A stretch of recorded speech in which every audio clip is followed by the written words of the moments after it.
Okay, this is going even deeper with this return on investment. Okay, so I remember this point in my life where I was a graphic designer and I had this client and I was doing this package design, like point of purchase display thing. And there were two big corporate sponsors with it. And it was a lot of work, and I had a team of people working on it, and I had a graphic design office and you know, people that were interns and people that were paid workers, and you know, we're working on this project, all of us together. And we were going to have the reveal to the customer in our conference room. And so, you know, we're getting everything laid out and this and that. And the guy comes in who was the client, and he said something really obnoxious and nasty to my female designer. And I could tell that he really hurt her feelings. And I thought it was totally inappropriate. It was a sexual, like, dig as well. And, you know, I said, "Excuse me a minute." And I went out to my billing person and I said, "Can we write a check today and cover this amount?" Which was the entire amount of what this project was in terms of what income it brought in. And she looked and she's like, "Yeah." I said, "Do it."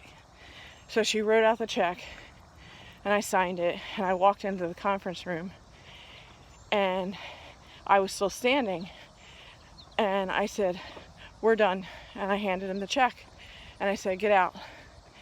And he looked at me and he's like, "But I came here." And I said, "You know, you did come here and you had an expectation of how it was going to end, and I'm telling you that it's not going to end that way because you disrespected my staff. I don't want to work with clients like that." I said, "Because each one of these people is what made it possible for us to be at this level that we're at, and you disrespected that person, and I'm not okay with it. I'm not going to ever be okay with it. So it's better that you just leave." And I might have said something a little bit stronger, like, "Get the F out." But it was my business. It was my conference room. And I was not going to tolerate that type of treatment to my staff. And the thing is, I gave him more than what he deserved, okay? If I would have given him 50% of his deposit, that would have been too much. But I gave all of his money back.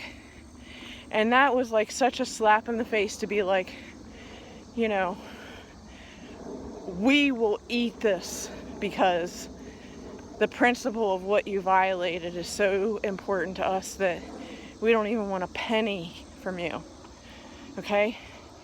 And if you think of that experience, again, and I'm looking at this going, that was a bad investment. That was a bad return on my investment, but it was also a bad investment. It appeared as though it was a good one, but it wasn't, because the guy was a real jerk. And the bottom line is, right now, when I look at all the things that Eric did to me in our relationship, and all the pain and all the suffering and all the things that I've been processing through, you know, after the grief period, the like dealing with the what is period, and it's a lot of stuff to deal with. And what if I took a check and I wrote down every single horrible thing that he did to me, and I handed it back to him, and I said, "Here you go, Eric. Here's everything that you gave me, and I'm giving it all back to you. Because you know what? It's not mine. It's yours.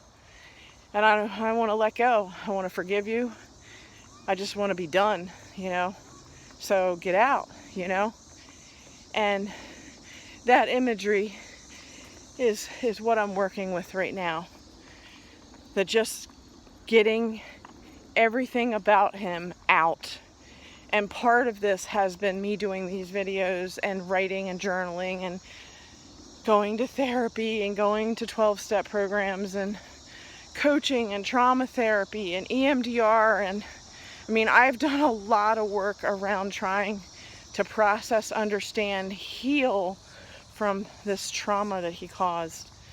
And I'm at that point right now where I think I'm ready to write that check and just hand him back all his money, hand him back all his experiences. And I know he's dead, but the point is that he took something away from me, and I've been ruminating and processing and trying to understand why someone who supposedly loved you as your fiance, as the person that you're going to spend the rest of your life with, would do the horrible things that he did. And it really is disheartening.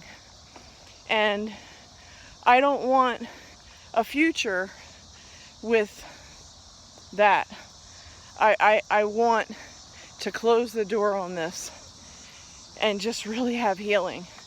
And I apologize, my friends, if this takes longer than this video, but I really am praying for resolution and healing. Good night, my friends.